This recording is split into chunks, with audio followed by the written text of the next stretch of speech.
চলছে নতুন বছর বরণে জমকালো আয়োজন। এমন সময় বিলাসবহুল পর্যটন শহর ক্রান্স মন্টানার একটি রিসোর্ট বারে ভয়াবহ আগুন। নতুন বছরকে স্বাগত জানাতে আনন্দ উল্লাসে জড়ো হওয়া মানুষের মাঝেই দাউ দাউ করে জ্বলে ওঠা আগুন মুহূর্তের মধ্যেই পরিণত হয় মৃত্যুফাঁদে।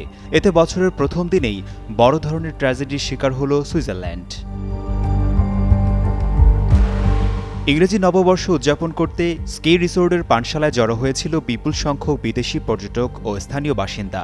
আলো, সঙ্গীত আর আতশবাজির উৎসবের মাঝেই হঠাৎ বারের ভেতরে আগুন ছড়িয়ে পড়ে। প্রত্যক্ষদর্শীদের ভাষ্য অনুযায়ী দাউ দাউ করে জ্বলে ওঠা আগুন অল্প সময়ের মধ্যেই পুরো ভবনে ছড়িয়ে পড়ে। শাহ সিমেন্ট, তুমি আমি মিলে বাংলাদেশ নির্মাণে নাম্বার 1। এবং বের হওয়ার সুযোগ না পেয়ে আটকা পড়েন অনেকেই। এতে অন্তত ৪০ জনের প্রাণহানি হয়েছে, আহত হয়েছেন শতাধিক মানুষ, যাদের অনেকের অবস্থা আশঙ্কাজনক। বুধবার রাতে স্থানীয় সময় রাত ১:৩০টার দিকে এই দুর্ঘটনা ঘটে। বার্তা সংস্থা রয়টার্স বলছে, আগুন লাগার সময় বিস্ফোরণের শব্দ শোনা যায়। কিভাবে আগুনের সূত্রপাত হয়েছে তা তাৎক্ষণিকভাবে নিশ্চিত হওয়া যায়নি।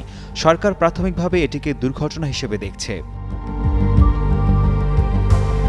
স্থানীয় পুলিশ জানায়, নববর্ষ উদযাপনের সময় পানশালার ভেতরে মোমবাতি বা আতশবাজি জ্বালানোর কারণেই আগুন ছড়িয়ে পড়তে পারে। কেউ কেউ জানান, আতশবাজি থেকে ছাদে আগুন ধরে যায় এবং সেখান থেকেই দ্রুত পুরো ভবনে আগুন ছড়িয়ে পড়ে।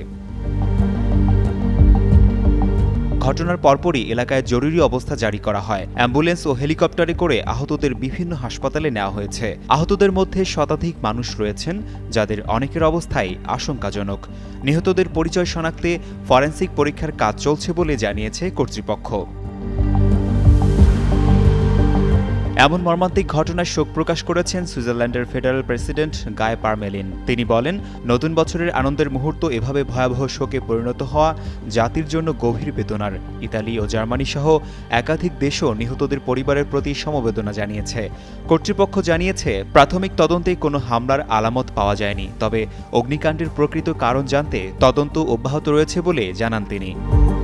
আশিকুর রহমান, যুগান্তর নিউজ।